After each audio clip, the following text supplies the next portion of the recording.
she'rni oson va tez yodlash uchun 5 ta layfhak. Agarda farzandingiz yoki siz she'r yod olishda qiynalsangiz, bu sizga as qiladi. Birinchi layfhak: tushuntirish va sharhlash. Agar farzandingiz she'r yodlayotganda biror bir tushunmagan so'zlar bo'lsa, uni eslab qolish qiyin bo'ladi.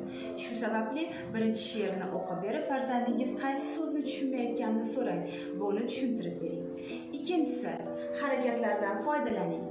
She'r yodlashda harakatlardan foydalansangiz, ya'ni har bir so'zni yoki iborani biror bir harakat bilan ko'rsatib bersangiz, farzandingiz uni yodlab olishi oson kechadi. Misol uchun, yomg'ir yog'di, maydalab, gullar terdim, dastalab. Uchinchisi, mnemotexnika. Bu she'rdagi so'zlarni yoki iboralarni suratlar orqali yod olish. Ya'ni bizga ma'lumki, 70% ma'lumotni biz ko'ruv idroki bilan qabul qilamiz. Demak, ko'ruv xotirasi bizda yaxshi rivojlangan. To'rtinchisi, ritm.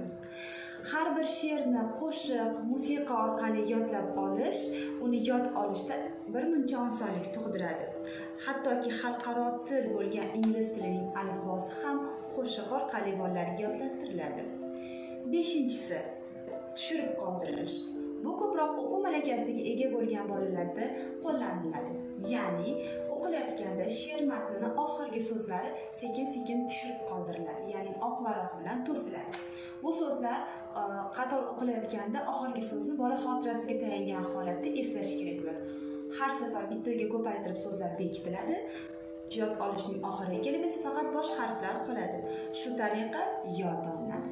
Eng asosiysi esa she'r yodlagandan so'ng uni mustahkamlashni unutmang. Buni o'yin tariqasida olib borib, siz she'rni xato so'zlar, noto'g'ri so'zlar yoki qatorlarni adashtirib eding va farzandingiz sizni to'g'rilasin. Bu juda qiziq kechadi.